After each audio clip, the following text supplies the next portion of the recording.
big difference, Senator, between established science and the scientific establishment, which has been co-opted by the pharmaceutical industry. So you're telling the American people that the American Medical Association, representing hundreds of thousands of people, have been co-opted and that they should not trust their doctors. And the American Academy of Pediatrics, and by the way, just for the record, every single Republican, I don't mean to be political here, Mr. Chairman, has received PAC money from the pharmaceutical industry. Are they all corrupt as well? And I'm telling you, the American Heart Association has been co-opted by the food Everybody industry. but you, Senator. But you know what? When you ran for president, we have a corrupt campaign finance system. Maybe you will agree with me on that.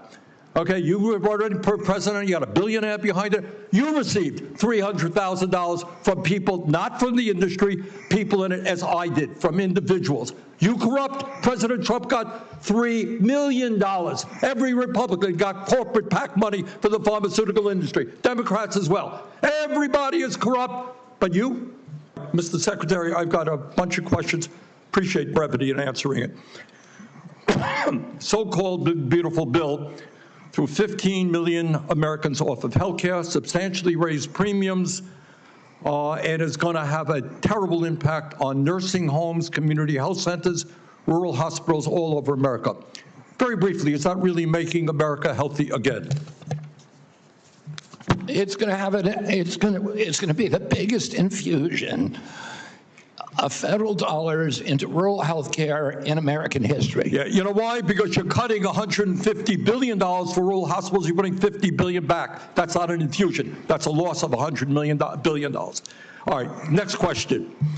President Trump, who I don't usually agree with, called COVID vaccines, quote, one of the greatest miracles in the history of modern-day medicine that saved tens of millions of lives worldwide. Scientific community agrees with Trump. Lancet study found that it prevented almost 20 million deaths during their first year of use. Secretary Kennedy, are President Trump and the medical community right, or do you still believe that the COVID vaccine was, quote, the deadliest vaccine ever made? No, first of all, I didn't say that. I said that in terms of affairs reports a while ago. I said today, I think that President Trump should get the Nobel Prize. So who's right? Is Trump in the medical community right, or are you right? President Trump did an extraordinary piece of leadership. Is he right or wrong? Did COVID save millions of lives? As I said, he got Americans back to work. At that time, that particular vaccine was perfectly matched to the virus that was circulating then. And I have no idea how many lives it saved, but it saved quite a few.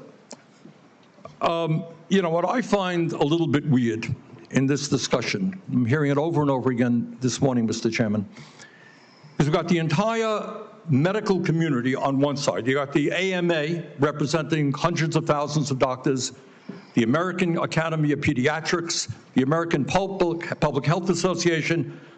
All of these organizations are telling us that COVID vaccine and vaccines in general are safe and effective. You are casting doubt on that. Who are the organizations that are agreeing with you and casting aspersions on vaccines? The primary advisors are Marty McCary, Jay Bhattacharya, Dr. Oz, Vinay Prasad. So you got a few doctors who agree with you, and I'm giving you the name. Not a few doctors. What you're talking about is there's a big difference, Senator, between established science and the scientific establishment, which has been co-opted by the pharmaceutical industry. So you're telling the American people that the American Medical Association, representing hundreds of thousands of people, have been co-opted and that they should not trust their doctors. Everybody is corrupt, but you? Is that what we're looking at? I don't think so. And I think the issue now— I don't even know what you're talking about. Well, I think you do know what I'm talking about. I don't know what you're talking about. The issue is every time anyone disagrees with you— Are you saying the pharmaceutical industry was supporting my presidential campaign? No, I'm saying— I don't think so. I'm not saying that. I'm saying that the pharmaceutical industry is a greedy institution which is charging us the highest prices in the world. They are pervasive. But to suggest that every institution, the AMA, the pediatrics people, is corrupt because they disagree with you is an insult to the It's not, American people. listen, people disagree with me all the time. I have arguments in my agency, heated arguments every day with Jay Bhattacharya, with Marty McCary, with Dr. Oz. You have given the names of a few people. I have given you the names of organizations representing hundreds of thousands of doctors and scientists. I yield.